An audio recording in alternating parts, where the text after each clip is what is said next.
a few more minutes later than I usually am. Why does everything take place right as I'm about to go live?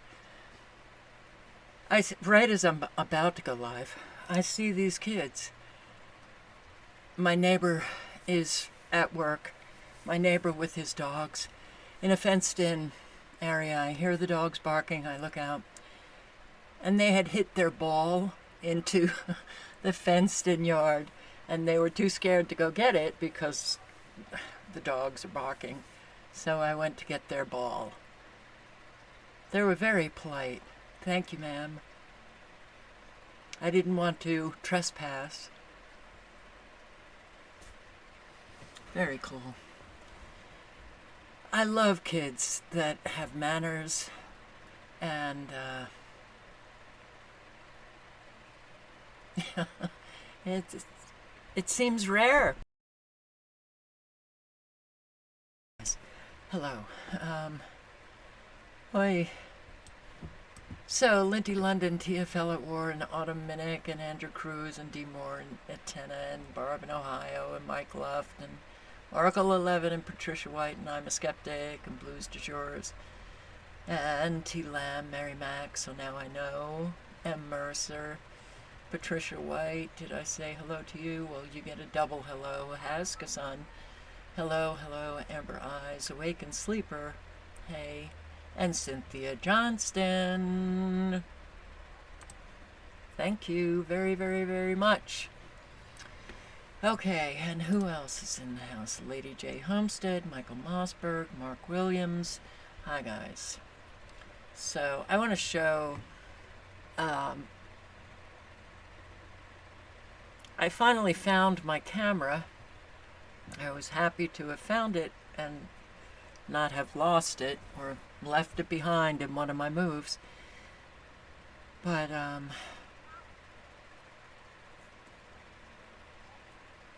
sorry. Damn.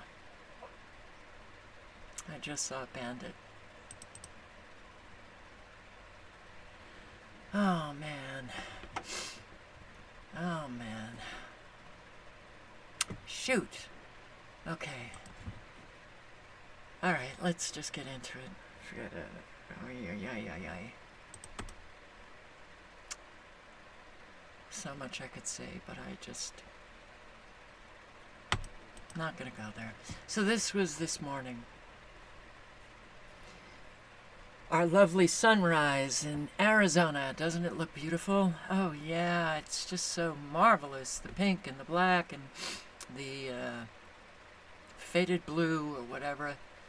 Grayish blue. Yeah. Sunrise. So many people will say, oh my God, it's just beautiful. It was so pink today, the sunrise. Even after this, there were just what looked like clouds, but they weren't clouds. Just all of this, well, lithium. Dose of lithium for all of us. Isn't it great? It's not great at all. It's so not great. I can't stand it. Really. Wow. So, today, earlier this morning, after the sunrise, this is what we get. They're contrails. You're a conspiracy theorist if you keep calling them chemtrails or these trails that just never, ever dissipate. They don't evaporate. They don't go away. They don't disappear. In fact, they hang on. And then, in all of the spaces, you get this beautiful, it's kind of like a fine cloud-like structure. This was later on this morning.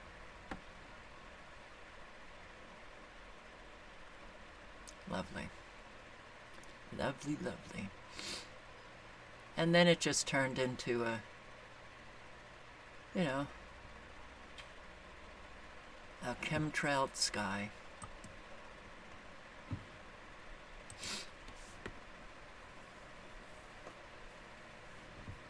Okay.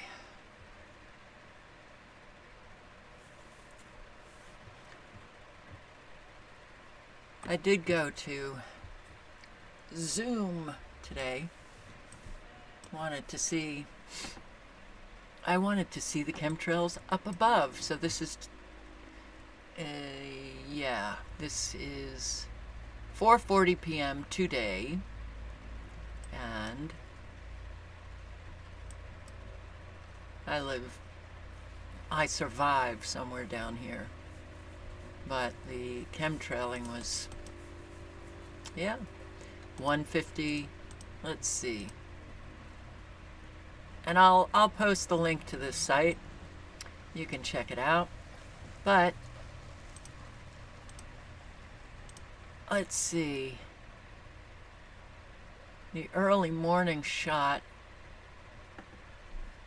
was just sunrise coming up, but you can see all of the chemtrail patterns, the lines. California, Southern California got blitzed today as well. Well, let's just do 10-minute look at all of these chemtrails. Into New Mexico and Mexico. Look at this. Not good. Not good for our health. Not good for the health of the planet. Yep. That's pretty messy. So that's 8:30, 8:40, 8:50. Disgusting. Toxic brew. All the way on up. Pretty much they got Arizona covered. Into New Mexico, California. The border is getting blitzed. The border is getting blitzed. Oh.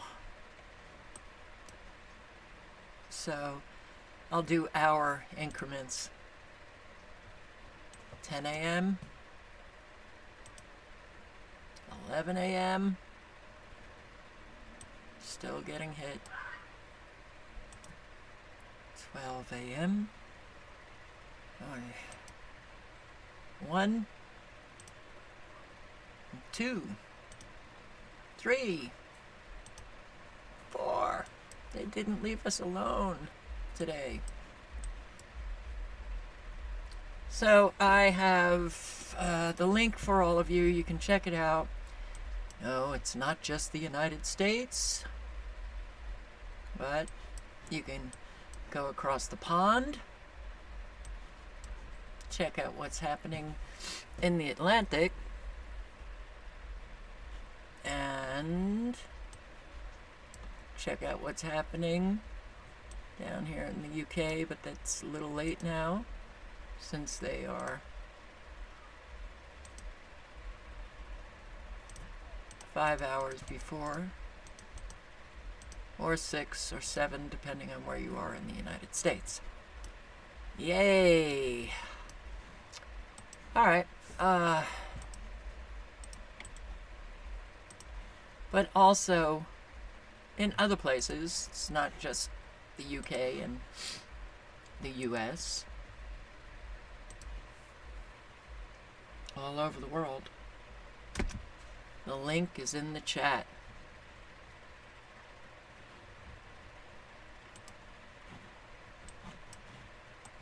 And I'm feeling it.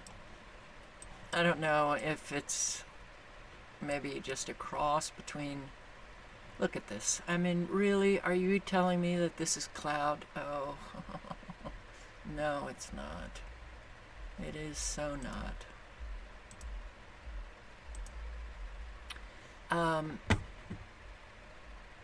Between the chemtrailing and the exhaust fumes from my landlord's truck that he just leaves on.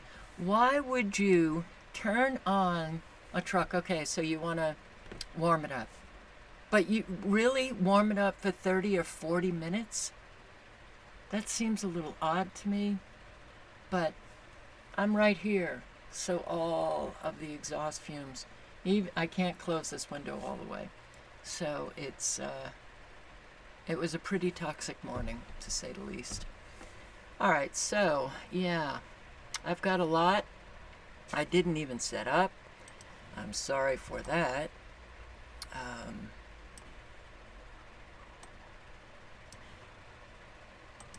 Let me just get my...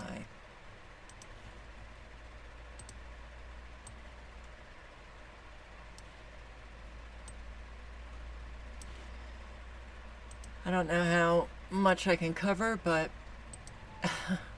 there is so much happening. And it's happening fast.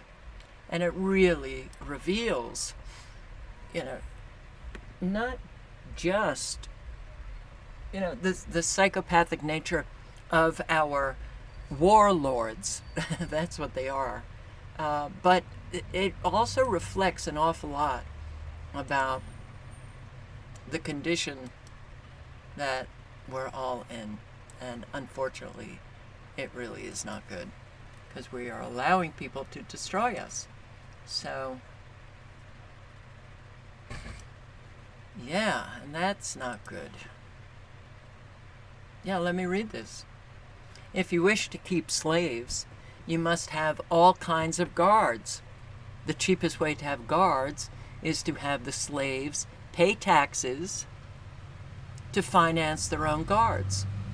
To fool the slaves, you tell them that they are not slaves and that they have freedom. You tell them they need law and order to protect them against bad slaves. Then you tell them to elect a government. Give them freedom to vote, and they will vote for their own guards and pay their salaries. They will then believe they are free persons. Then give them money to earn, count, and spend, and they will be too busy to notice the slavery they are in. And that was posted by our very own Orwell Huxley. Orwell Huxley's ghost on Twitter. Panda babies playing in the snow. Nice, huh?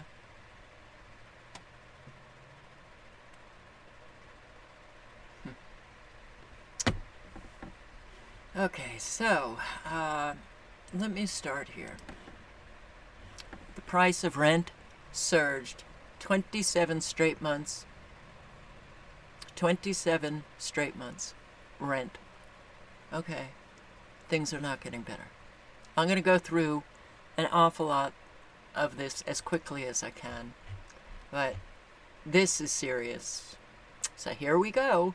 Nebraska begins mass collection of digital health data on all its citizens. In an unprecedented move that has chilling implications for personal privacy, the state of Nebraska has begun the mass collection of digital health data on all its citizens. It's part of a state health information technology. HIT. HIT. Yes, just call it HIT.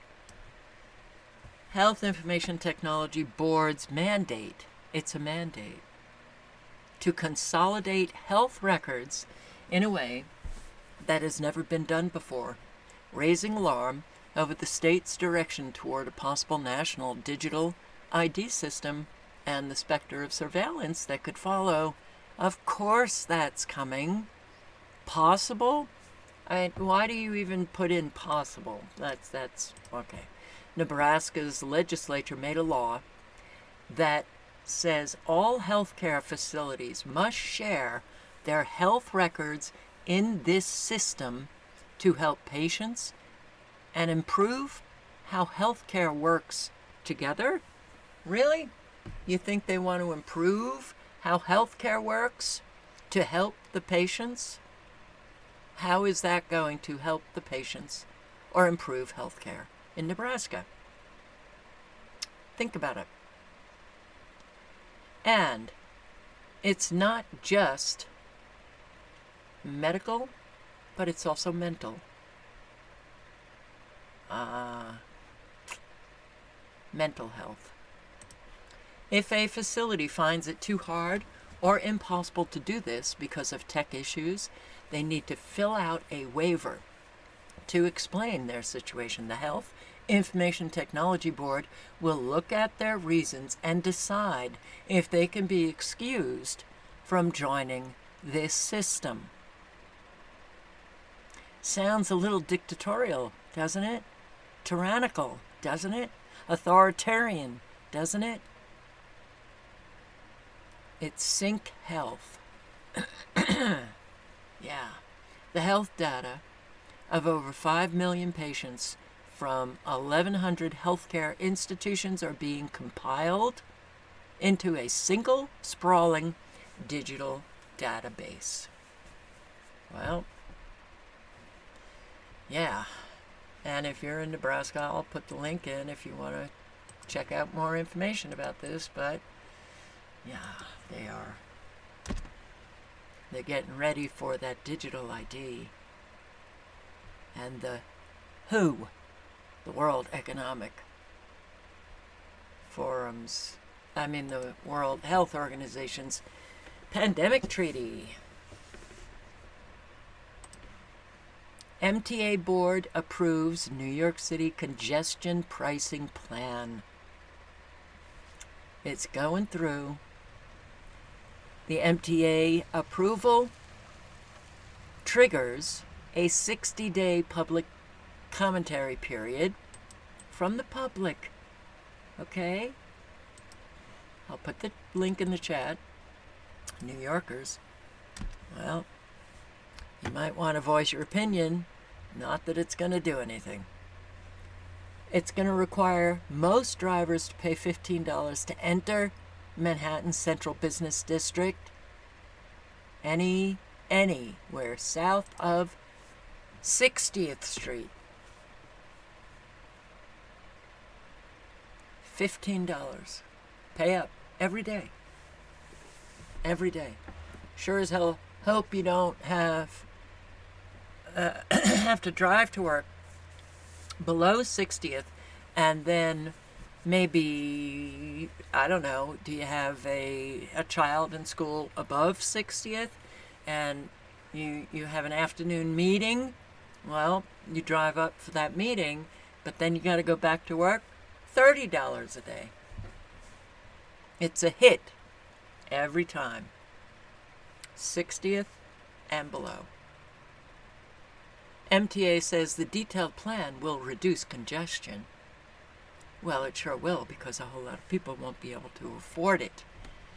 And pollution, while generating funding.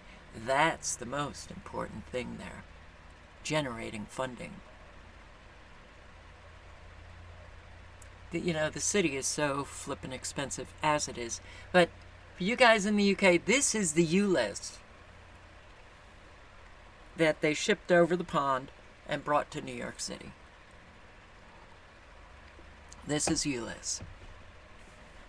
And the MTA says it's essential for the city's future. Do you believe that? I don't. So, it'll be $15 a day, which is a base fare for cars. The rates will be 75% lower during overnights. Wow.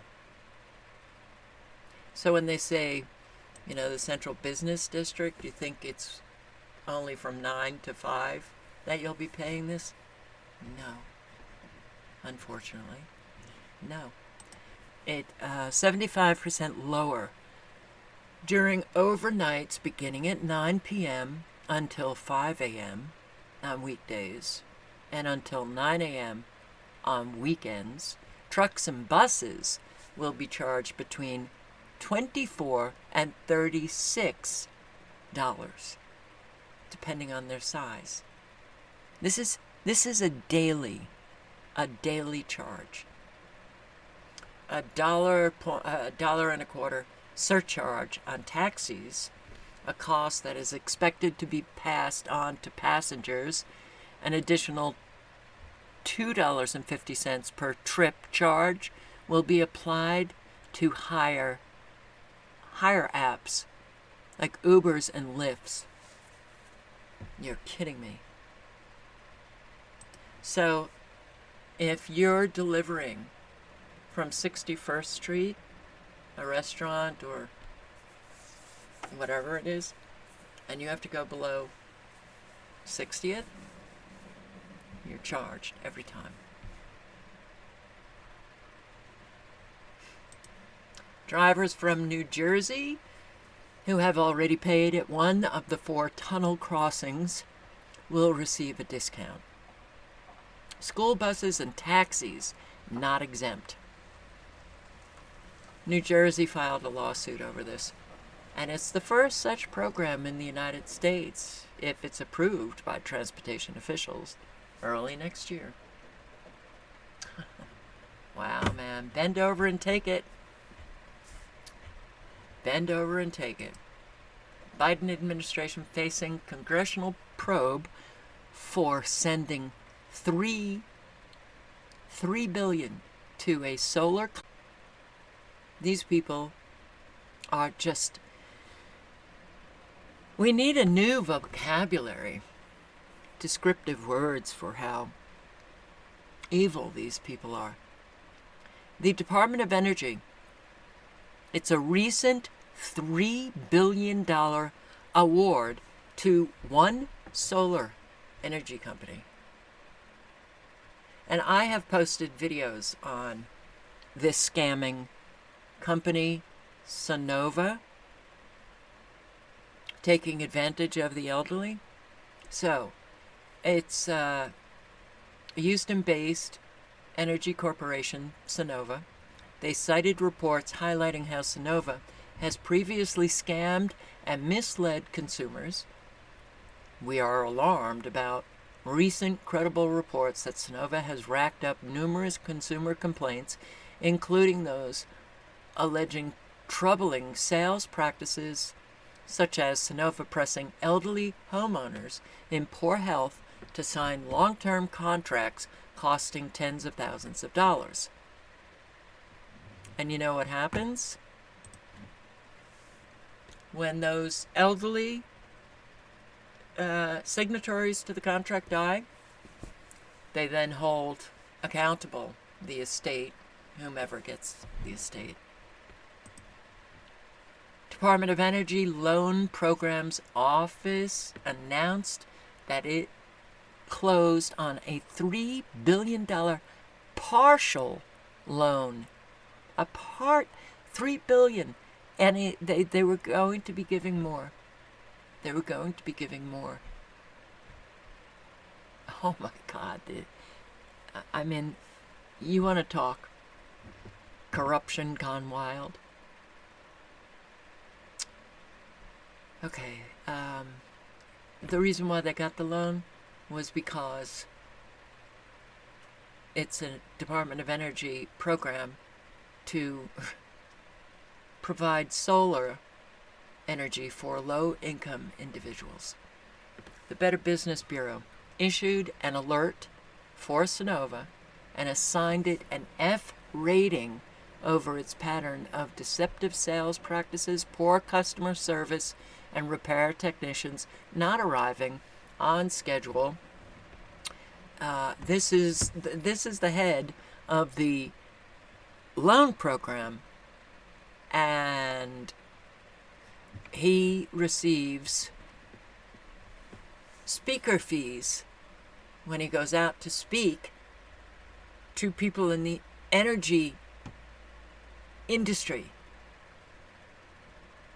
And he gives $3 billion over to a very shady company that has been known that it was very shady and losing an awful lot of money also.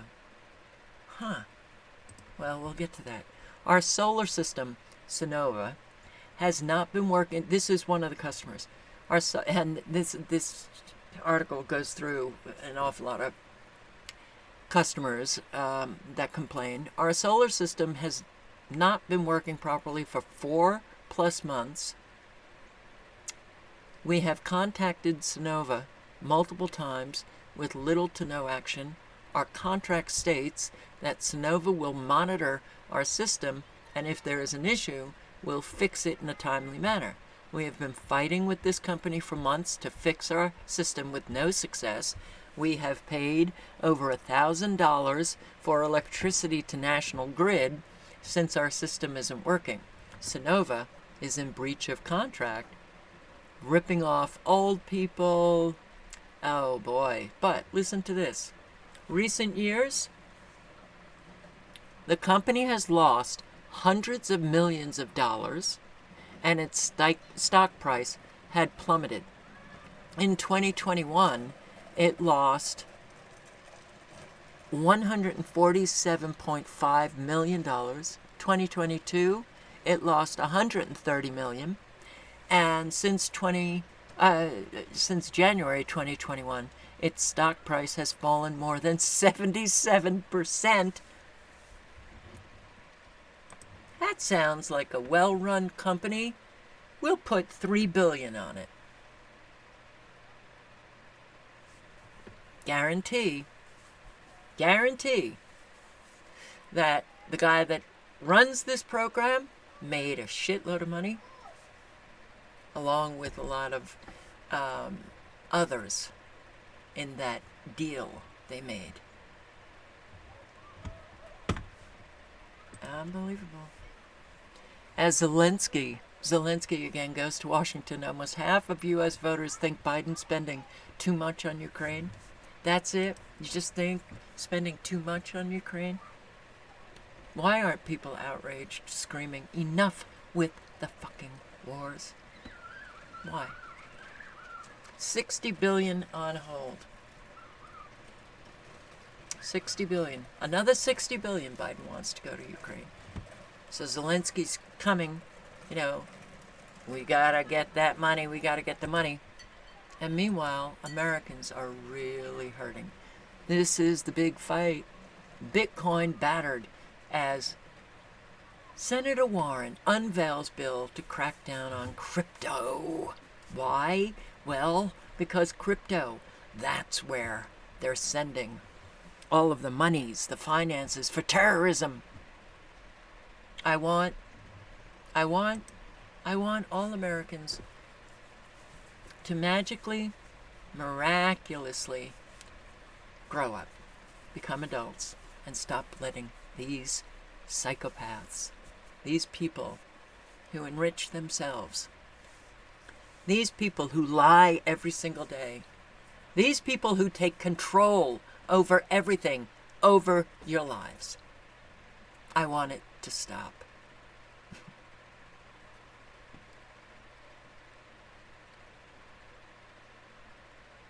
Warren, another lying sack of shit. Yeah. All they want is to have full control over all the finances. And that crypto is going to be the Fed coin crypto. That will be the only crypto. And Bitcoin will be taken over. Eventually. Total bankruptcy filings in November. 37,860.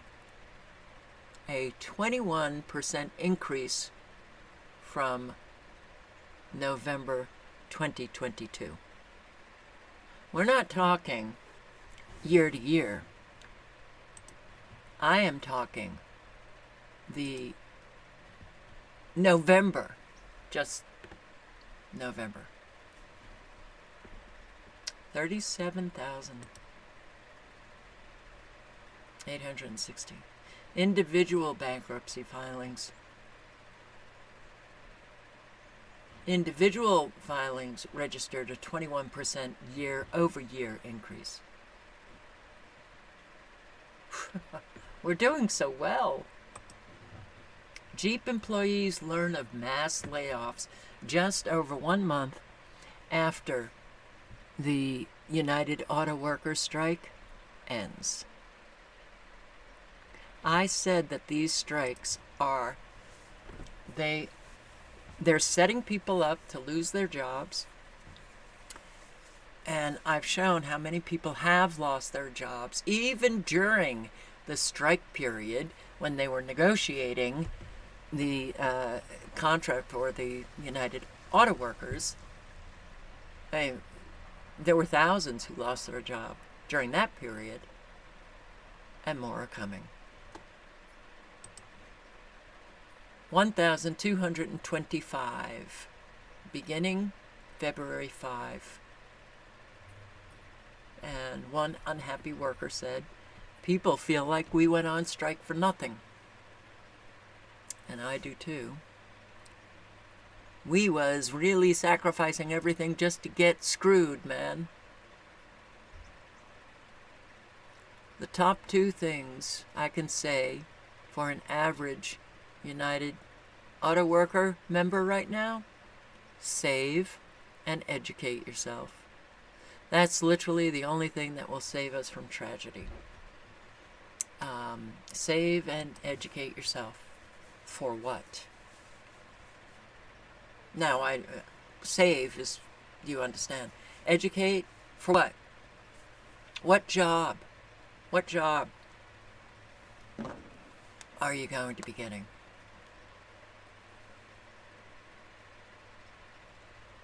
I don't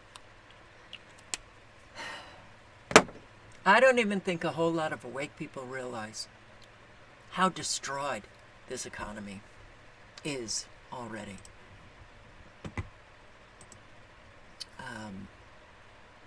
Here's a list of new Illinois laws going into effect in 2024, and I will post the link to this article. I'm not going to read all of them, but there are some that are rather concerning. Non-citizen immigrants who have a work permit will be eligible to become police officers. Non-citizen immigrants can get a standardized driver's license, replacing the current temporary visitor driver's license.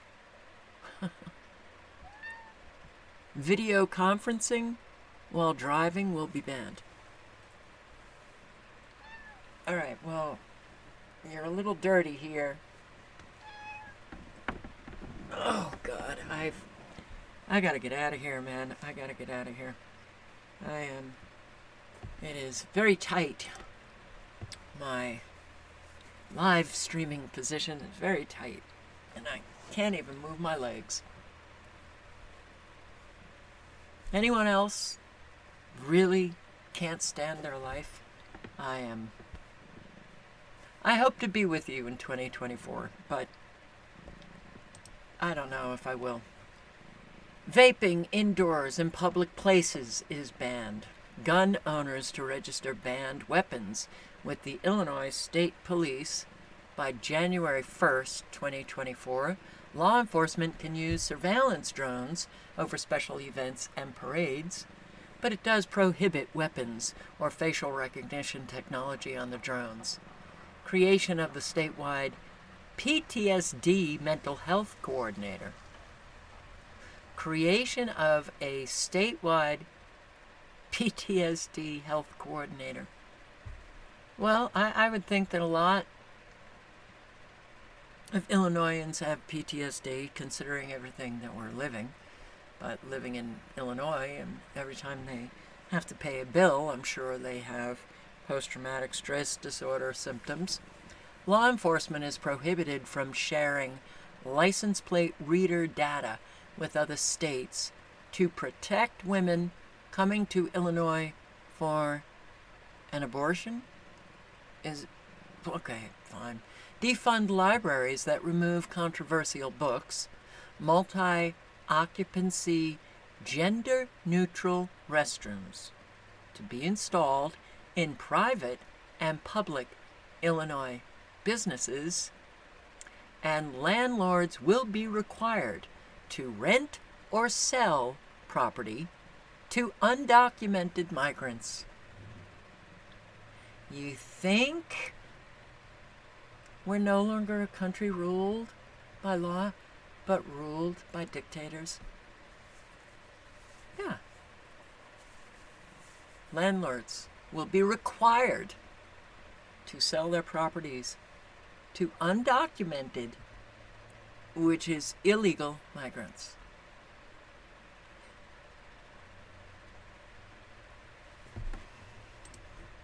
Whatever. I look, man, we're down already. We ain't getting back up. Nothing is going to change, and we're just going to go further and further down. There's nothing to be had. A Knoxville assisted living center informs residents that they have 1 month to get out.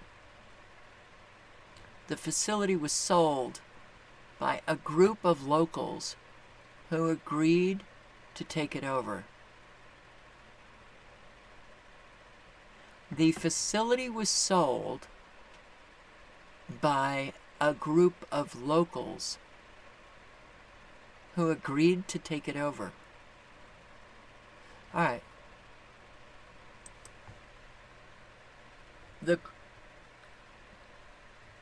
A group of locals sold the facility. That group agreed to take it over. Is my brain just leaving me more and more? Or is something wrong with that sentence? So, the group of locals either took it over or sold it. The new owners then decided they would be closing it down. January 6th. It's about 48 people who will be displaced.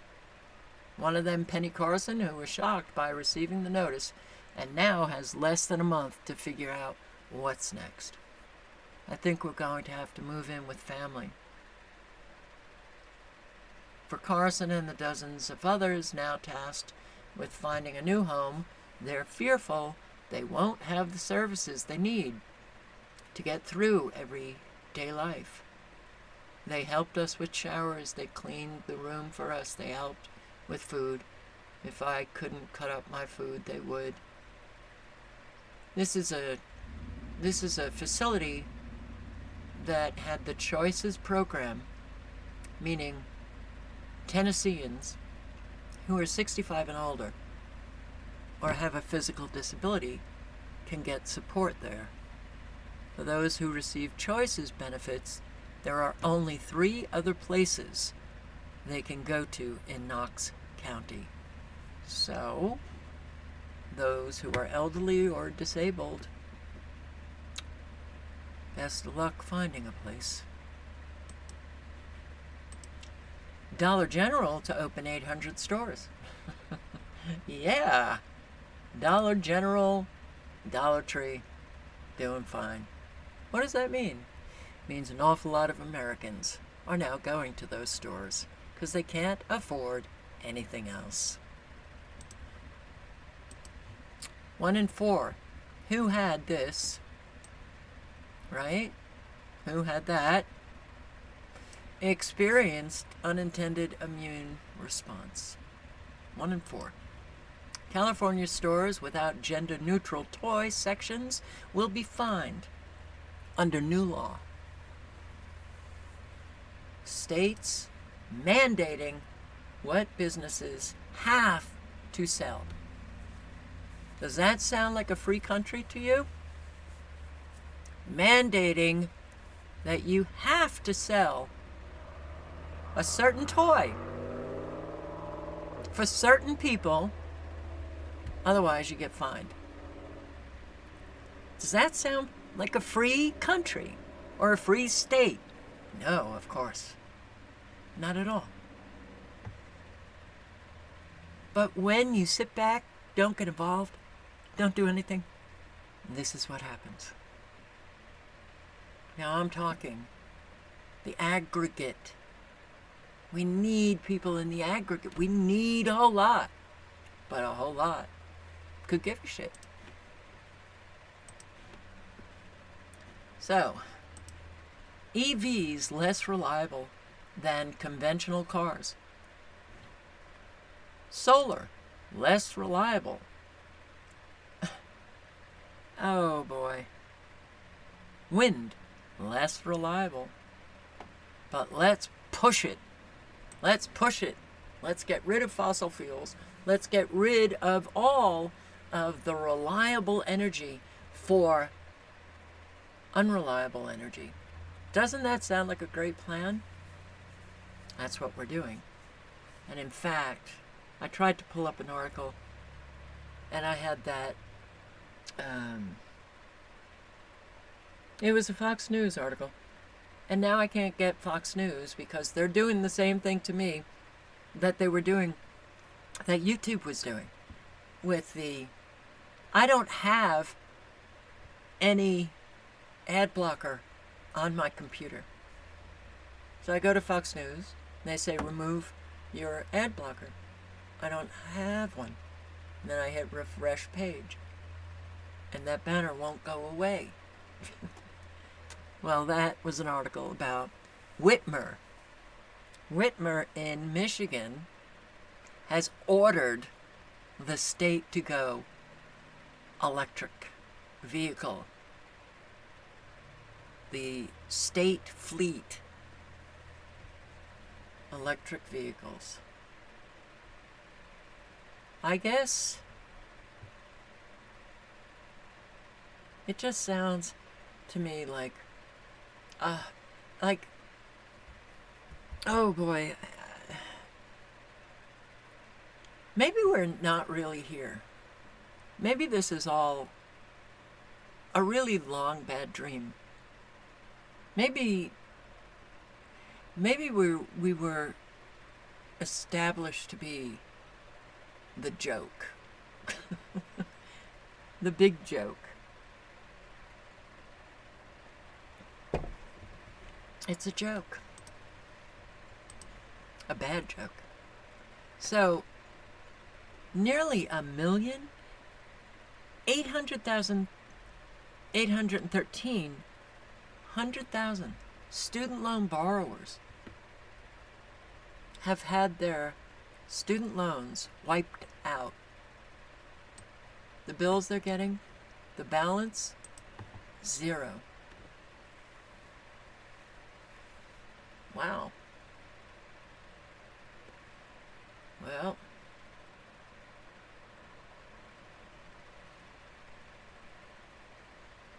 when you have a dictator, they can do whatever they want. What happened here? Can't get into this now. Alrighty, we'll move on. So China brings back online schooling, tells parents not to overwork children as pneumonia sweeps nation. Oh no. Oh. Well, here we go again. Will the World Health Organization announce that we have another pandemic? That the numbers of children experiencing pneumonia, that European countries are seeing an increase? United States seeing an increase? Is this where we're going? Perhaps. Oh God, I don't want to be in this state if that happens. I do not want to be in this state if that happens. So I just saw this headline. Could America have a French-style revolution? No. No. French style of fighting back. All right. Well, here Charles thinks that it could be because of the extremes in inequality. Do you really think? There was another article I read today about the possibilities of a civil war. That's not going to happen either. We're going to experience, as far as I'm concerned, chaos, violent chaos that is going to be rather unprecedented, extraordinary, and very difficult to manage. Civil war requires an organized war between two sides. That's not even going to happen. There's nothing organized at all to fight back. And maybe people don't understand the technology that's available, that they're already using. But if there was any kind of revolution, serious revolution, they could put it down like that. Wow, man. I used to be able to snap. Now, no, it's not going to happen. So,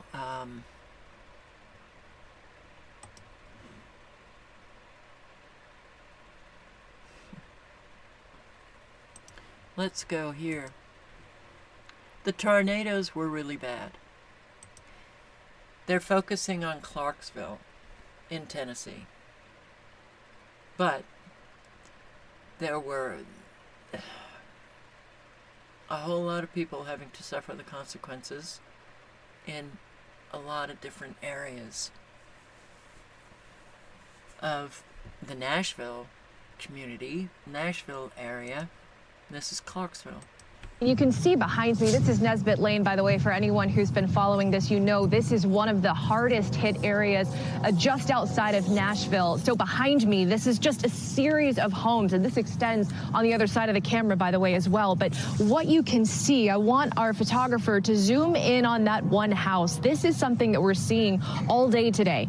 People on their second floor, and they have no roof above them. They are just sifting through whatever they can salvage. Several rooftops on this street alone have been completely ripped off. We've heard some harrowing stories, including one woman who was buried underneath the debris from everything on the roof that had collapsed on top of her. And we'll have her story later tonight. We just interviewed her and her fiance. But so many homeowners here talking about how lucky they feel because they're alive. And unfortunately, Alex, it was just down the street that 3 of the 6 fatalities were right here. It was just down the street at the mobile home park.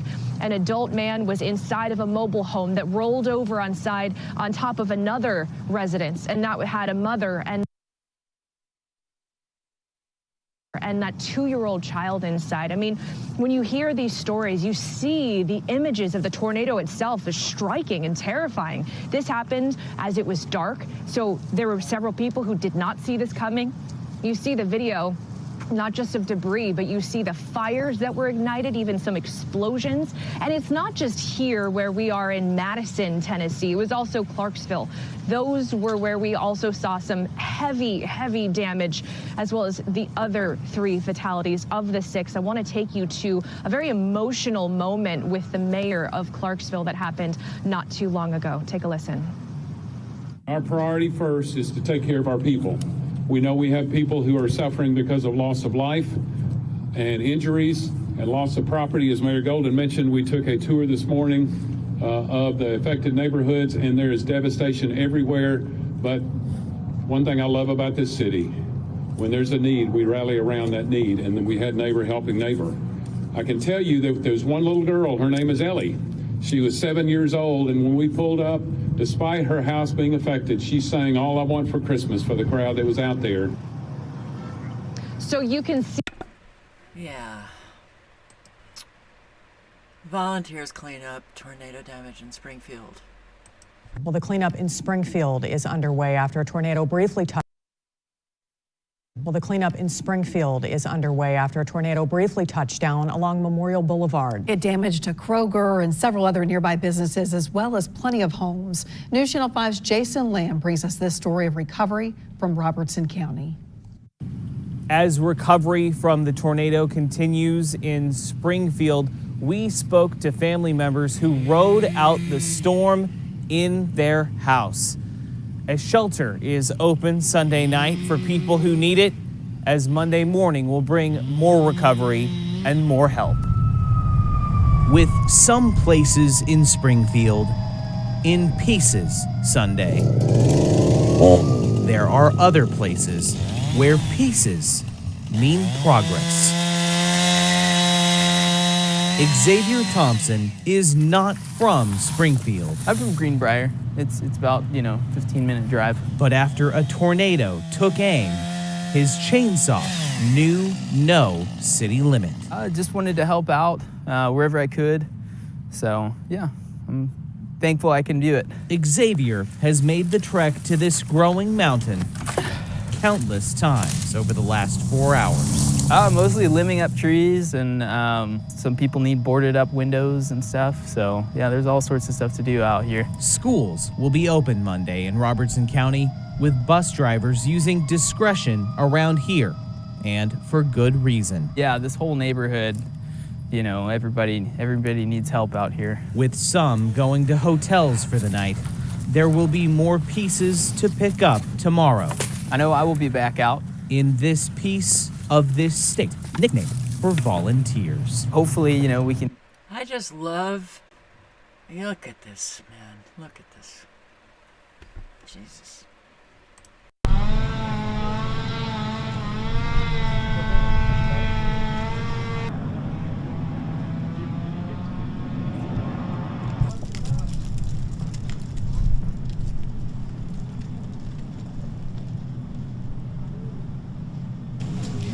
Lamentablemente pasó un tragedia aquí, como es un tornado, pasó, como ve aquí que viví en esta tráiler, se volcó el otro tráiler encima y mi finada hermana se quedó debajo del otro tráiler, se fue encima. Lamentablemente se le quitó la vida de mi finada hermana y un sobrino de 2 años también.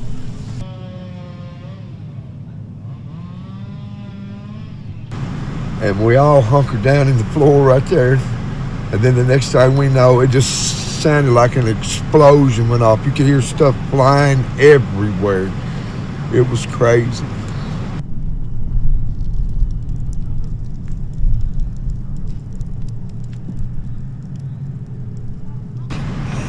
And that's another reason I didn't sleep last night too. So it's not...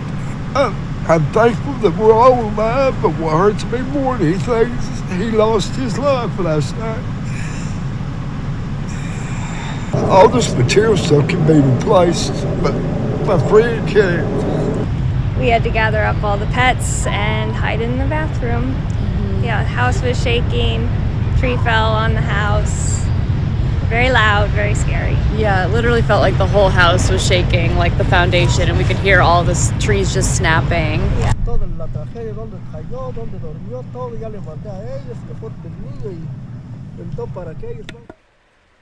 Look at the ripped flag.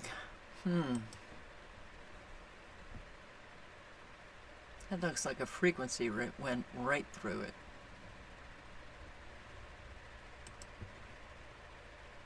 So that fabulous. See, I'm amazed, and I saw on Twitter, so many people were posting on Xavier Millet. They were just amazed, Libertarian wins the presidency of Argentina, and boy, did he sound like a Trumper. Boy, did he sound like he was just going to save Argentina. He was going to get rid of central banks. He even claimed, that climate change was a hoax. Oh my God. About turn. He commits to Paris climate agreement. president won the election on radical policies in which he called global warming a hoax and socialist lie. And he commits to the Paris Climate Agreement. Oh, the liars. The liars, the liars. So the whistleblower in New Zealand has been released from jail. Kathy, Barry, welcome back to the real world from your release from Rimutaka prison at approximately 1 o'clock this afternoon as per the judge's orders yesterday. How are you feeling and what's your next move? It's so good to be out. Thank you. Yeah, good to be out in the real world again. I'm just overwhelmed actually by everything that's just gone on. The support out there was amazing. It was beautiful to see all those people in court and all on my side. And that should tell you something. You know, the government needs to listen to the people.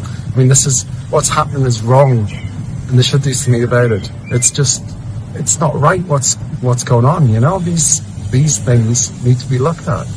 And they can put me in jail, they can cage me, but they can never cage the truth. Yeah, 100%. Now, Iceland, of course, is leading. Okay, I'll put the link in because I don't want him saying something that can't be said on YouTube.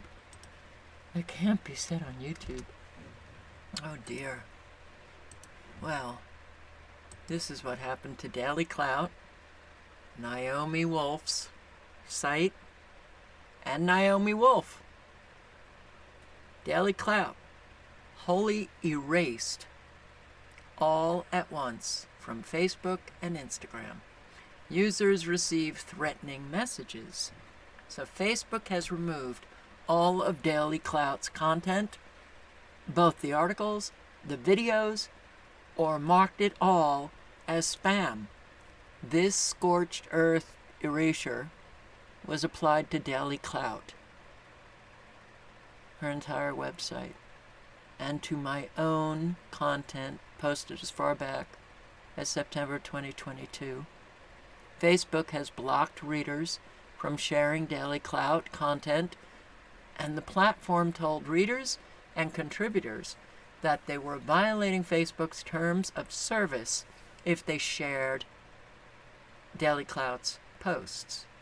Users get messages warning them of various terms of service violations that include terrorism.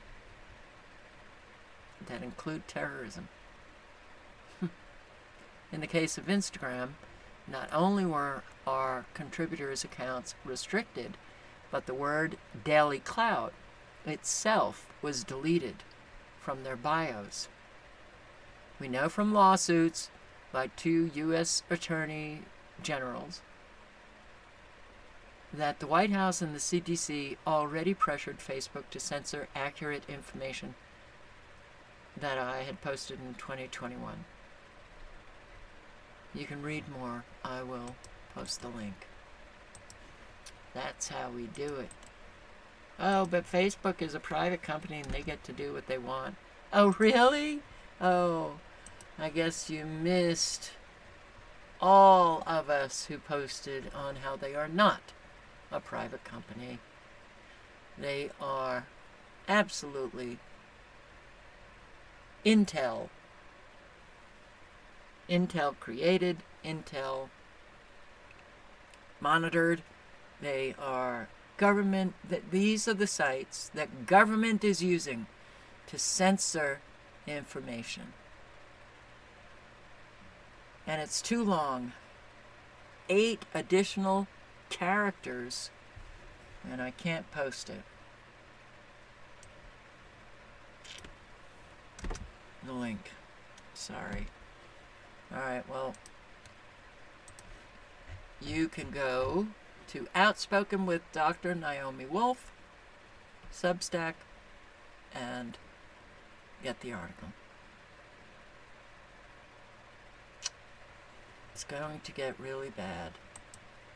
And wow, this one, Helen McEntee, justice minister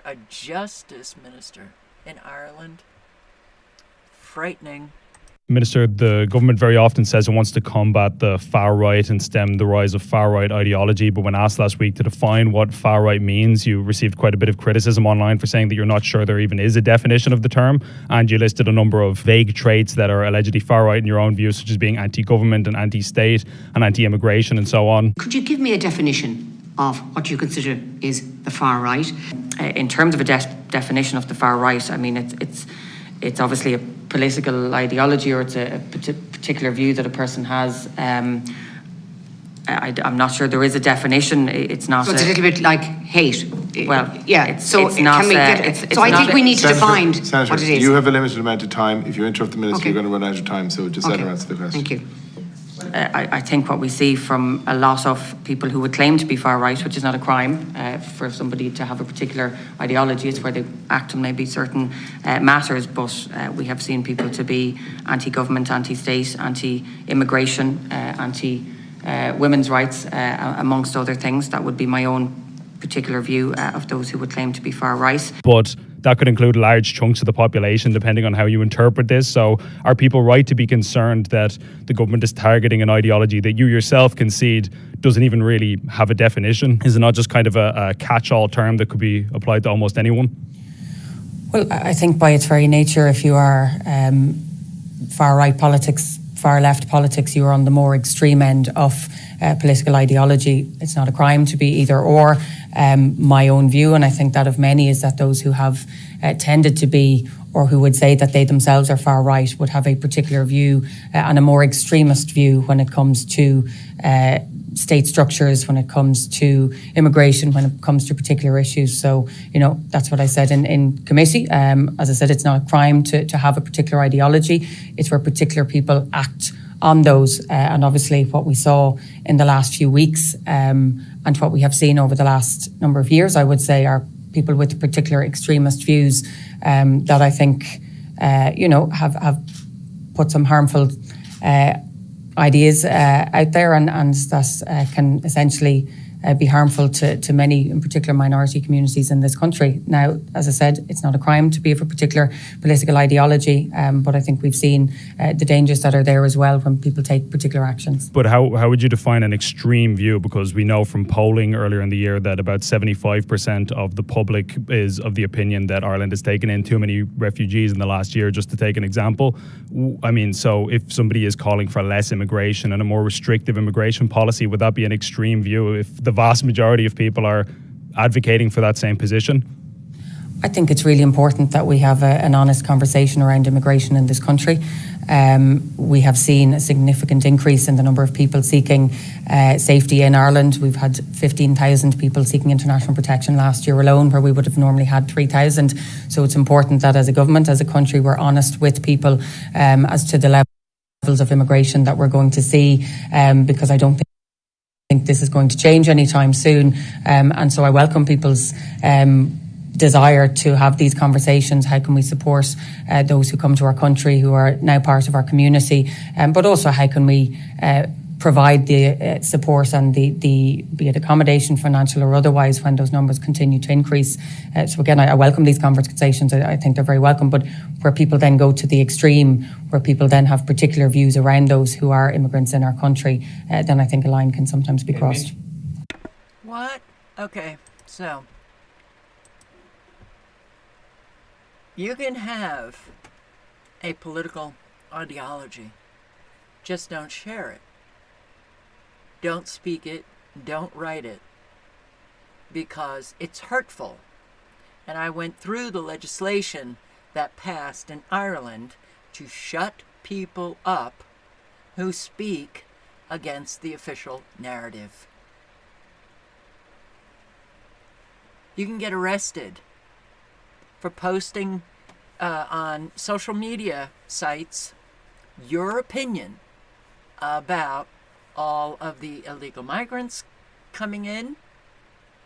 So that's far right, apparently. She can't even define it. Extremist views are those views that the government doesn't want circulating.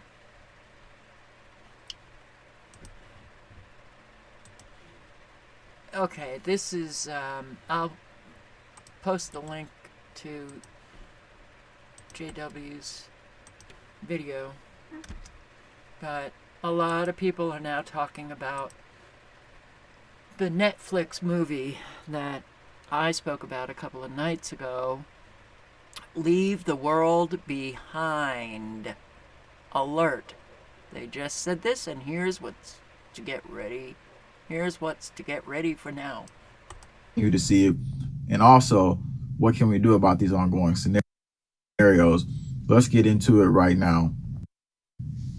Post reveals hackers affiliated with China's People's Liberation Army have infiltrated critical services here in the U.S. Alexandra Hoff joins us now from our nation's capital. Alex, this is not good. No, it's not. I mean, this infiltration appears to be part of a broader effort to insert chaos into our logistical systems. The information collected could then be weaponized if the U.S. and China were to become engaged directly in the Pacific.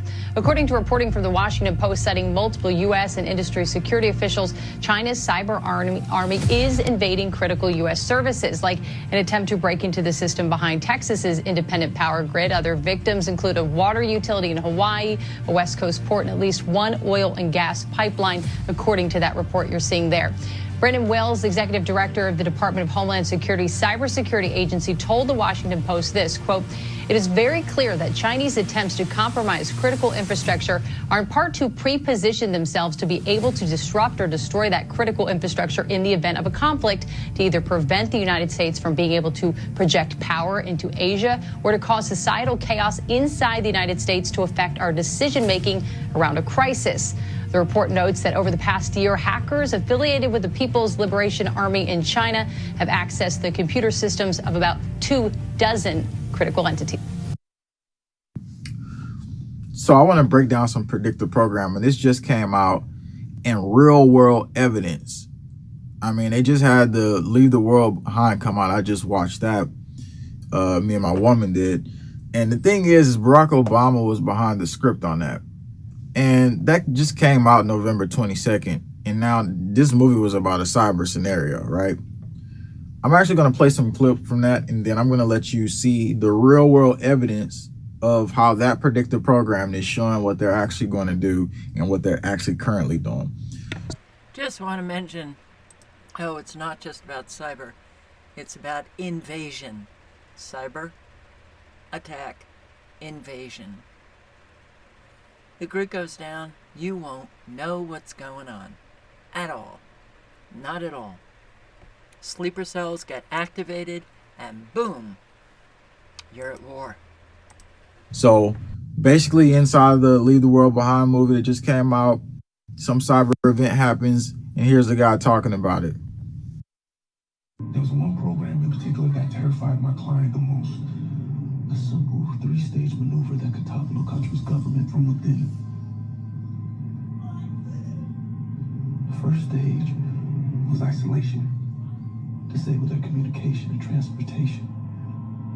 Make the target as deaf, dumb, and paralyzed as possible. Set them up for the second stage. Synchronized chaos. Terrorize them with covert attacks and misinformation. So they started getting hit with a frequency on this part where the lady was holding her ears. You just seen that. And the reason why I'm showing that is because just recently I told you in a report, 5G millimeter wave repeater market is growing tremendous by every country. And what is the millimeter wave? It's the thing that hits you and makes you run. These are all the countries that's upgrading the 5G millimeter wave technology. It's the same thing the military active denial system do. It's in every city, and now they're ramping it up even more. So the fact that in that movie, the script that Obama wrote, where they're getting hit with frequencies and they're doing this and stuff, big thing you should have something to cover those ears up for sure. And like that's like the gun, the things that they shoot with the gun. You know, when you go to the shooting range and stuff, is earmuffs. 2, we'll talk about more of the scenario, but guess who else is coming out saying we're about to test out our 5G millimeter standalone technology? T-Mobile just said it December 6, 2023. T-Mobile worked with Ericsson and Qualcomm to pull off 5G first testing basically millimeter wave on his production network. This just came out December 6th. So we're breaking down this predictive programming as we go. Goes. All right, so I just learned, I've never had T-Mobile, and I just learned that they have these standalone towers that emit the Wi-Fi, and they're upgrading the 5G. Okay, whether it's your router, whether it's your cell phone screen, your computer screen, standalone towers, very dangerous. All of this technology has been weaponized. That's why they wanted everybody on it. And people think that they're going to be able to survive what's coming. I don't think so. I don't think so. I know, Carol's so negative. No, I'm realistic. And surviving what's coming, I don't see it. I don't see it. So, yeah, we still have parents who are fighting hard. God bless this mother. Watch this. Hello, everyone. I've been coming here for 5 years now, and I was going to talk to you about some practical things that I thought you could change about 3210. But I've changed my mind. I've been really confused over the last 5 years as to why we spend 45 minutes to an hour of every public meeting talking about how great everyone is and how great everything is in the schools, and now I've figured it out. I figured it out because all these people came here to defend you all from hurtful words. This is obnoxious. Let me just say, there is one goal for the educational system. It should be to prepare children to enter careers to be productive members of society. It is not a counseling session. It is not a self-help area. It is not somewhere to find yourself, and we should not be led by the children, for goodness sake. The children are called dependents for a reason. They depend on us who have fully developed brains. You cannot feel your way through life. The issues that we are talking about, we are bringing you statistics. We are talking about scholastics. We are talking about funding. We are talking about busing. We are talking about trying to figure out how to make our children be as successful as possible. And I am sure that that is your goal.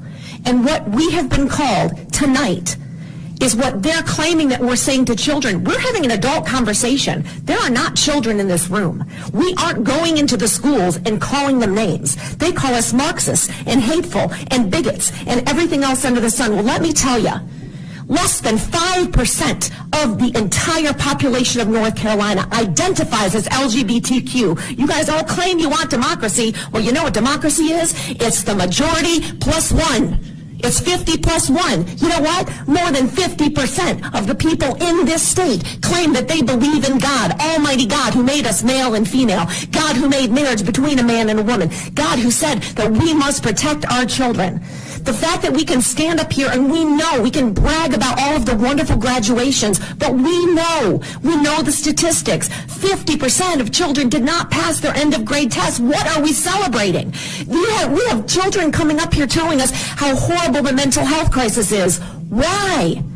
Most of us went to public school, and all of our peers are not in mental health crises. We have to ask ourselves, what are we doing to our children? I'm going to say we are discussing things with them that they are not emotionally, intellectually, and morally able to handle. That is what is causing the anxiety. That is what is causing the depression. That is what is causing the confusion. We need our children to be able to be children, to be able to be innocent, to be able to enjoy childhood and not know all of the drama and all of the difficulties in adult life. That is what we want. We want our children to be able to read and write and to think for themselves, and we demand that the children who fear God are protected in your schools. Well, I'd say all children should be protected, not just those who fear God. But yeah, I mean, why are we doing this to children? Because we have an awful lot of adults who don't care. Seattle student failed quiz for saying men can't get pregnant. Oh God. Fail that kid. An activist history teacher failed a Seattle student on a quiz for saying only women can get pregnant and that only men have penises. 10th grade, okay, fail him. Oh, man. Wow. How messed up are we? And look at Oakland. Yeah, this is Mexico. Oops, nope, it's Oakland, California. Of all the bad places I've been to in the United States, I don't know if I've ever been to a city that's as vastly run down, abandoned, and out of control as Oakland, California. This is the side of town where most of the homeless camps are located. Some look like something you'd see in Haiti. Lean-to shacks made of recovered junk that serve as 4 walls and a roof, but that's just about it. Other areas just outside of downtown are home to hundreds of people camped out in makeshift shanties among piles of trash with rats. Parts of all the bad places So, 1969, Dr. Day, New World Order Insider, laid out what would be happening in the decades to come in the good old US of A from 1969 on. And what he said was, one of what he's, an aspect of what he spoke about was that places would be purposely impoverished and left to deteriorate. Voila. And Doncaster, the 3 invaders arrested for rape in that shop have now been released on bail. So this is in the UK. So no wonder locals are out. Reports state they locked the door, dragged the native upstairs, whose screams could be heard from the street, and they were arrested for rape. All 3 have been released. They might fucking have a go at you. Oh. Anybody? Fucking have a go at me, have a note.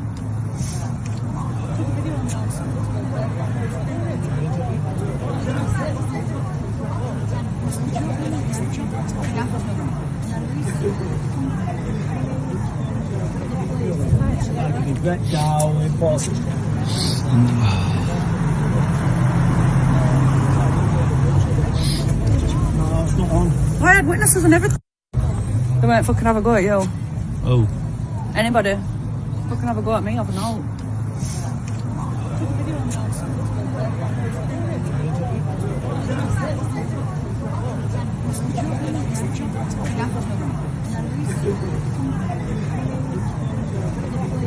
Keep your opinions to yourself, because if you have a feeling about they being released, well, it might be hurtful and you will be a far-right extremist. Houston woman says she's out $800 after someone drained Walmart gift cards. Come on in, sweetie. Walmart gift cards. No, don't go on the desk, please. Oh, man. Oh, man. Oh, man. Okay, this is Bookend. This is the latest. Who has... Yep, you'll see him in a moment. There he is, picking his head up. Some reason, little one and he love to get very dirty. Look how dirty he is. Oh, God. Rolling in the street in the dirt. Okay. Sorry for the interruption. Another one has adopted me. I swear they see me as just the sucker. I'm gonna hit on her. So, they're talking about these gift cards that they bought for Christmas gifts, and she bought $1,000 worth of gift cards, and $800 worth of the gift cards, they were empty, nothing on it. I will say that the gift cards that I've received, none of them have worked. So be very careful. When you're buying these gift cards, you might not want to buy them, because I also posted this news broadcast about these gift cards and how people were stealing them, and yeah, they come up empty. So if anybody wants to listen to this, another woman is interviewed who also had the fabulous experience. I just posted a link in the chat. Oh, interesting. Biden's TSA designates special airport screening line for the migrants who don't need to have required ID. Are Americans ever going to get pissed? Oh, God, no. Anger, that means you're just not well. Are you going to confront somebody? No. Hold anybody accountable? No, I'm a nice person. I don't get angry, I'm nice. I'm well adjusted to a deeply disturbed society. Despite the firm requirements for United States citizens and legally admitted international travelers to possess valid forms of identification to board aircraft, the migrants were shuffled through a special security screening line set up by the transport documents showing the migrants were released from federal custody on their own recognizance. None of the computer-generated documents bear photographs of the migrants or appear on the list of TSA's acceptable identification. Okay. Let the migrants through. Wow. Oh, bend over and take it. That's our new name. New from our photographer on ground in Lukeville, Arizona.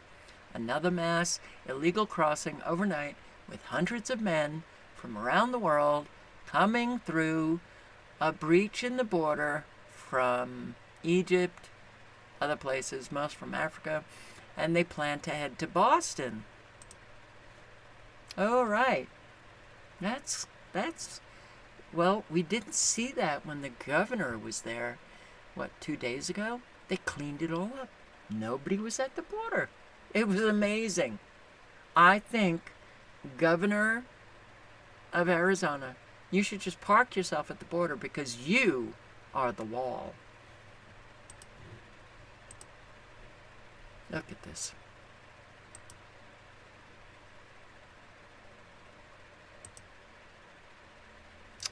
Well,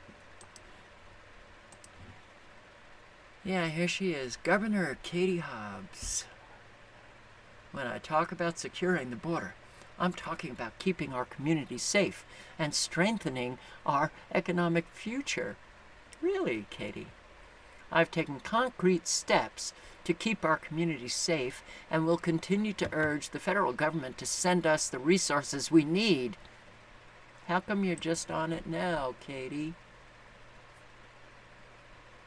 Federal government's not going to do anything, and you know damn well they ain't going to do anything. But you put out those words. And the few Arizonans who actually think you're a legitimate governor, not some governor that got in due to the stealing of the election from Carrie Lake. Is it Carrie? Wow. But we all know who I'm talking about. Yeah.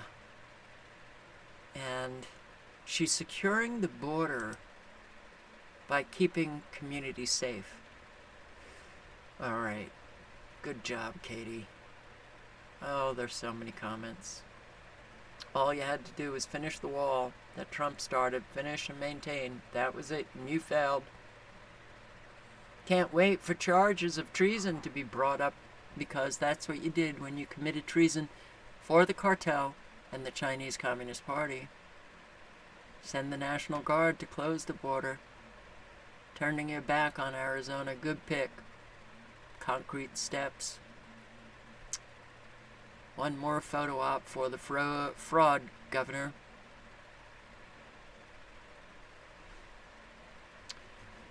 Oh, the bullshit that we listen to. Third straight Monday in Lukeville. Welcome back, everybody, for the March of the Migrants. Good morning from Lukeville. This is really wild. I haven't even gotten to the area where I've usually been reporting from. All these migrants are walking over a mile to where Border Patrol is actually processing everybody. They even told me that Border Patrol told them to walk this way. Hundreds and hundreds have come by. Even more seem to just keep coming around the bend here. I'll continue to provide updates here from Lukeville. Good morning from Lukeville. This is really wild. I haven't even gotten to the area where I've usually... Marching on through. Lukeville. Anthony Aguero. ¿De dónde vienes? Ecuador. ¿A dónde vas? New York. Gracias. ¿Y usted? Ecuador. ¿A dónde?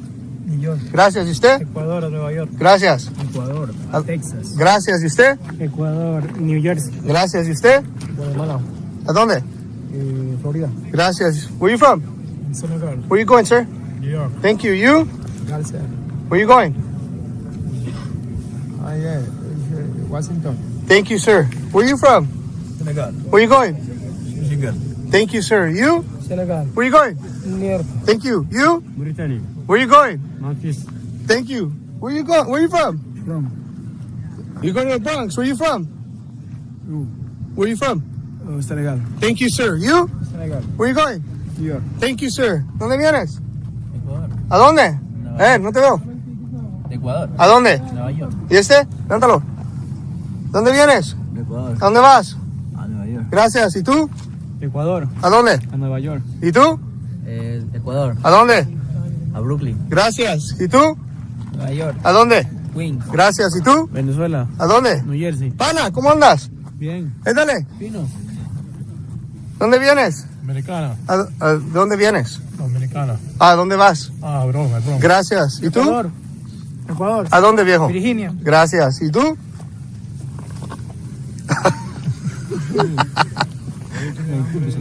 Hey. From Senegal. No te veo.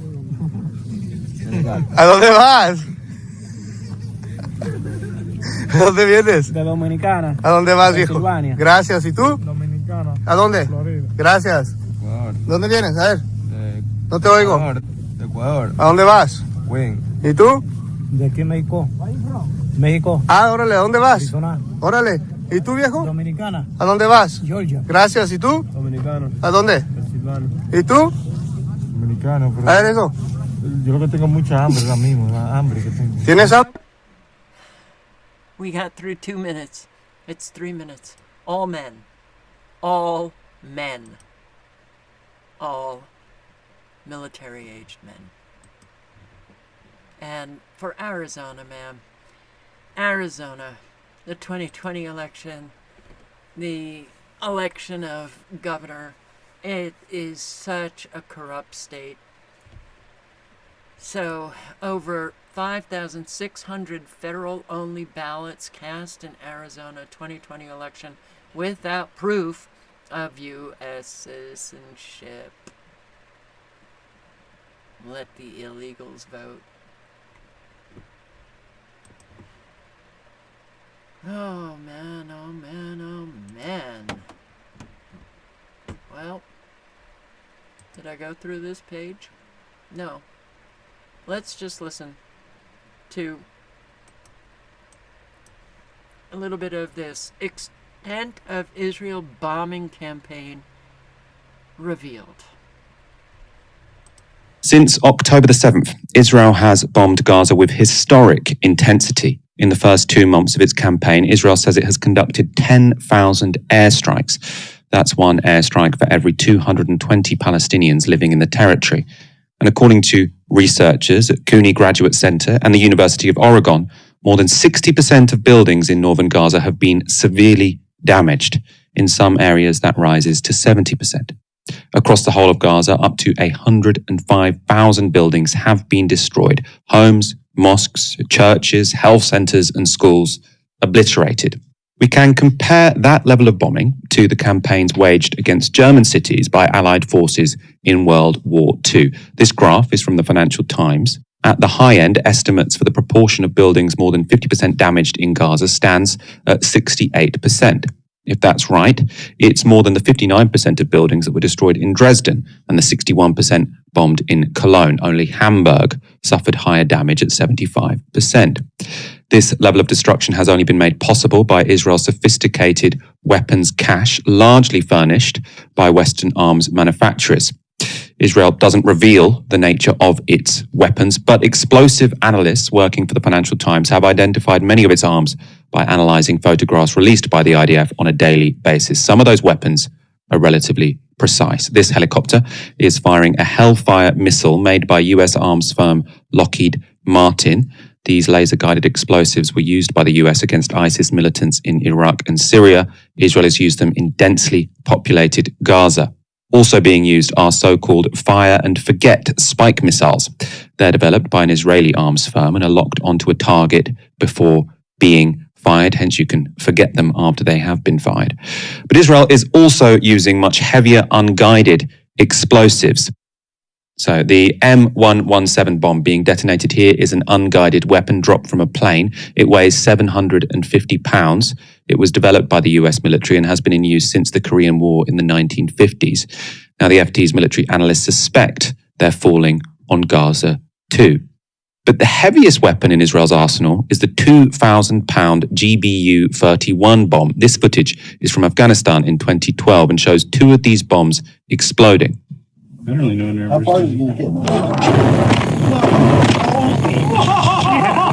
Oh my God! Everything is gone. God! I can't even zoom out any farther. There is nobody in there. That's the coolest thing I've ever seen in my life. That's what Israel has reportedly been dropping on Gaza. Developed by US arms manufacturer Boeing, GBU-31 bombs are 4 times larger than the biggest weapons the US used on the Iraqi city of Mosul. Combined with global positioning systems that turns them into JDAMs, that's Joint Direct Attack Munitions, their force is immense. And Israel hasn't been using them sparingly. Former Pentagon military analyst Mark Garlasco told the Financial Times this about the bomb's effects. Buildings pancake, their support disintegrates, so they collapse in on themselves.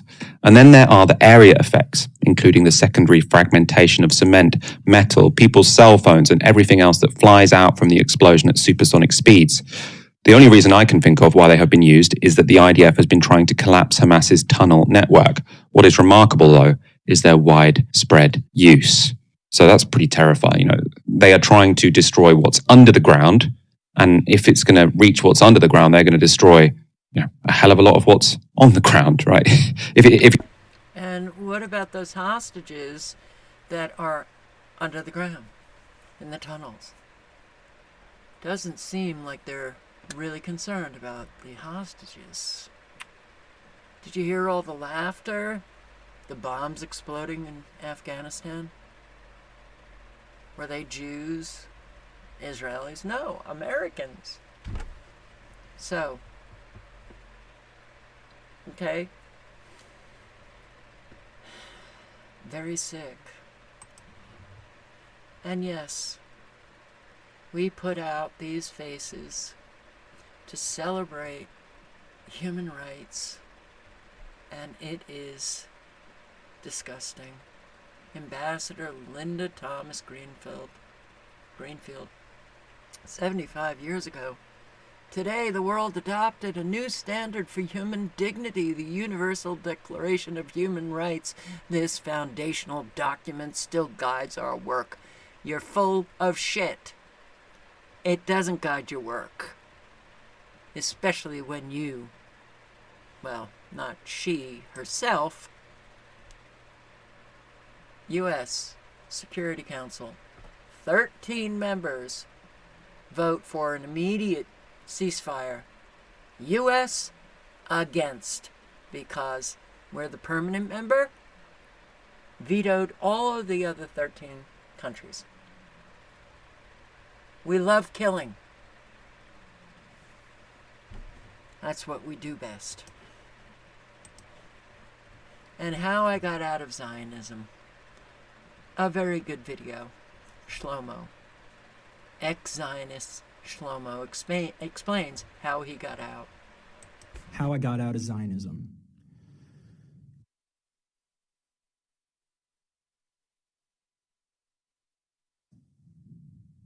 How I got out of Zionism. So this is obviously a much longer conversation and a much longer story. But for the sake of brevity, I'll try to tell this, as the Alter Rebbe says, the first rabbi of Chabad. I'll try to tell the long, short version of how this happened. So in 2018, when I was 20 years old, I was studying in Jerusalem in an all-male religious nationalist seminary. And obviously I grew up very Zionist. And while I was there, I started having questions about the entire population that existed beyond these walls. And as part of my program, there were individuals who were doing this interesting program where folks actually met Palestinians and heard some of their perspectives. And for me, I had heard some good things about that program, and some of the things that they were saying were interesting and appealing, so I decided to go to that program. And I remember it was a Friday before Shabbos, and I was sitting there at 9 a.m. in Jerusalem, and a Palestinian man had come to speak to us. And he was describing how he had to get up at 4:30 a.m. to make it to Jerusalem at 9 a.m. Even though he lived in Ramallah, which is only like 7 miles away. So obviously my brain goes, well, that doesn't make any sense. Surely it shouldn't take you more than 4 hours to go 7 miles. And then I listened how he proceeded to talk about the system of checkpoints, how he had to get on a separate bus, how he had to make the calculation of whether it made more sense for him to stay on the bus, knowing that if he's on the bus, he could be kicked off the bus at the checkpoint and go to the back of the line, or if it just made sense to just wait on the non-bus part of the checkpoint to get through to make sure that he got here in time, to speak to a bunch of Zionist Jews to try to convince them that Palestinians were human. So after the lecture, I went up to him, I was like, dude, this is fucked up. What is going on here? Why didn't no one tell me about this? And I was like, can you just I didn't even know what I was like, more, just more, tell me more. He took out his ID card and he's like, yeah, I actually have to head back now because if I'm not back by a certain time, my provisional travel status is going to get revoked and I won't be able to leave Ramallah again. And it doesn't matter if the checkpoints held me up. And the checkpoints could take 3 to 4 hours. So I need to head back now. I'm like, dude, it's 10:30 or 11 o'clock. He's like, I can't take any chances. I'm not risking this getting revoked. So I said to him, I was like, I need to know more. He said, well, why don't you come with me to Ramallah? So I'll tell you, the first thought that rose in my mind, it was rising and it said, if I go, you will kill me. Because that was the way I was conditioned. Growing up, for me, Palestinians were terrorists. There was no possibility that a Palestinian was human, and certainly no possibility that Palestinian resistance had nothing to do with Jewish folks, but had to do with the fact that there were settlers kicking Palestinians off their land, upholding apartheid, ethnic cleansing, and genocide. So as that thought was rising, there was another voice in me, and I think this voice is a deep ancestral voice, and to this day, I'm amazed at myself that I was able to challenge all of my conditioning with a second voice, a deeper voice, a deeper knowing. And that voice immediately said, well, you've been told your whole life that this person was going to kill you and that this person was a terrorist and he wasn't human. And he's standing right in front of you and he's the exact opposite of those things. In that moment, I didn't vocalize that thought and I called bullshit and I said, yeah, I'll come. I'll come. I need to see it for myself. Now, as a Zionist kid growing up, this was unheard of. The thought that I could go to a Palestinian town and and come back in anything less than a body bag was absurd. So, but he said, you got to come in the next couple of days. So this was Friday. So I had Shabbos in Yerushalayim. And then Sunday is a work day in the Israeli settler colony. So I went to yeshiva. I went to Gemara in the morning. I think we were holding in Kedushin. And then during lunch, I took off my kippah, I put on a hat, and I went to Shar Shechem, which is Damascus Gate. The only place I wasn't allowed to go to when I was in yeshiva, for fear that Palestinians would kill me. And the second I stepped into Damascus Gate, I essentially, I don't want to say became Palestinian, that's ridiculous. I had tremendous privilege as a settler, but I got to taste, maybe instead of a drop in the ocean, I got to taste the mist surrounding one drop in the ocean of what it's like to be subject to a settler colonial regime. And I got on a Palestinian bus, and for me, I was like, well, this is interesting that it's a completely different busing system. But even more than that, it's like I all of a sudden was with the people who were supposed to kill me. And in fact, the very opposite happened, where when I was on a Palestinian bus, all of a sudden my sense of identity and belonging started to become Palestinian in terms of my sense of where my safety lies. And my sense of threat immediately became, holy shit, I'm on a Palestinian bus. I am being read as Palestinian in a fucking genocidal settler colony. I am about to go through an hour and a half of military checkpoints in knowing that this occupying army can do whatever they want to me. And the only protection I have is an American passport, which is way more than any Palestinian has. And I was still terrified. And I remember the process of just like this image of a Palestinian father being comforted by his daughter. This man's probably 65 years old. And just me just realizing in that moment, like, the deep humiliation that this person had to undergo. And he was someone privileged who was able to leave Ramallah to Jerusalem. And I remember just going through the Columbia checkpoint, IDF soldiers coming on, harassing us. And I remember going into the Columbia checkpoint and being on the inside of the wall and seeing the beautiful graffiti and seeing that there was a graffiti of someone, a kid with a slingshot. And my Jewish brain at the time said, wow, this is amazing. The Quran and the Torah are so similar. They also have an image of King David with a slingshot. And then after that, the bus kept going and the slingshot was pointed at an IDF soldier. And that's when it started to crumble for me, where I said, wait a second, who's who here? Who's David and who's Goliath? These are the same rocks that my ancestors used to resist oppression. And now these rocks of Palestine are being used by Palestinians to resist oppression too. And we have become our worst nightmare. I remember sitting in a bar in Ramallah. Sorry, the Israeli security apparatus, I don't remember who it was, but if you could find him for me, that'd be lovely, because I dearly miss him and he changed my life. I remember sitting in a bar in Ramallah, and this person just explaining to me, this beautiful Palestinian human just explaining to me, being so patient with me, speaking to a Zionist settler, speaking to me and just saying, like, dude, like, most people here have never seen Jerusalem. I'm like, what are you talking about? It's literally right there. It's like you have to be a male and 65 or older, or women 55 or older, or you need to have someone sponsor you for a work permit, but the only way they can sponsor you, there has to be an Israeli, and how the fuck is an Israeli going to sponsor you if they don't even know you exist because you're behind the wall? Again, maybe the regulations have changed. This was my experience 5 years ago. It's probably gotten worse. And I remember him saying to me, he said, Shlomo, what would you do? What would you do if your entire life, the only person of the occupying army that you saw, and the only interaction you ever had with Jews were IDF soldiers who came in and raided you and arrested you in the middle of the night, put you under administrative detention, tear gassed your homes, cut off your water and electricity, arrested a bunch of your friends, and killed you and harassed you? He said, what would you fucking do?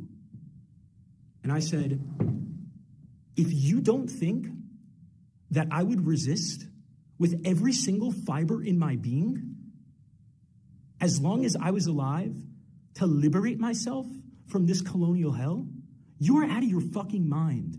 I said, how dare you even ask me what I would do? I said, do you know my ancestry? Do you know who I come from? Do you know that my lineage, my grandfather survived Auschwitz, Reb Shimon Bar Yochai, Hanukkah. You think I wouldn't fight back?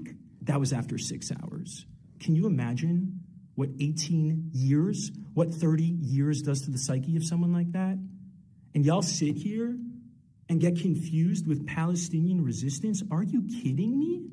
All that shows me is that A, you have no idea what the settler colony of Israel is, and B, it's disrespectful. You're disrespecting yourself because you're telling me that if you were in that position, you wouldn't fight back and you would willingly die. And that tells me that if I was in Auschwitz with you and we were in the bunkers, you wouldn't resist our Nazi captors. And that is someone I don't trust. So let's fucking get it together and start telling the truth and take this seriously. Let's fucking free Palestine for all people, everyone on the land. Hold your... Yeah. The indoctrination of Israelis, of the settlers, American Jews, stealing the homes of Palestinians. It's powerful, very powerful. The social engineering, the engineering of one another. To shut up, you don't speak like Shlomo, for sure. We've got the indoctrination here on this issue.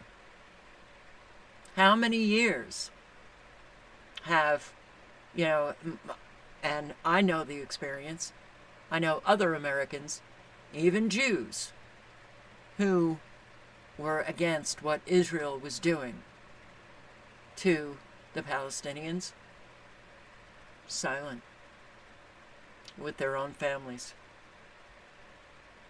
I was silent with my friends. You try to, broach the subject, boom, don't go there.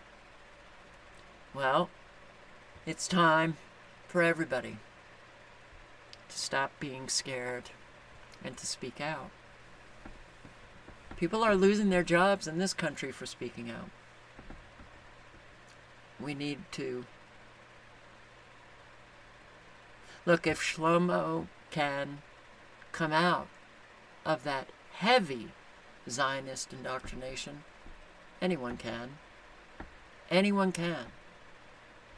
If they just take a step back and start really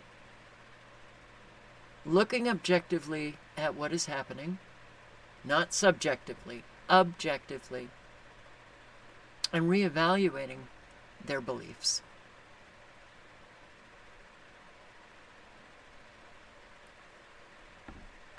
The evil in this world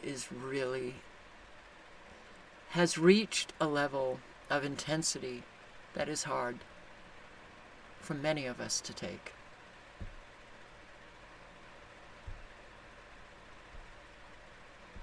So, speak out against it.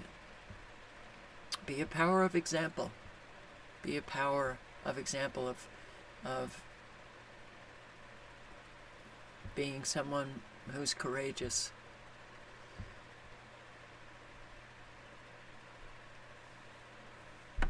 Otherwise,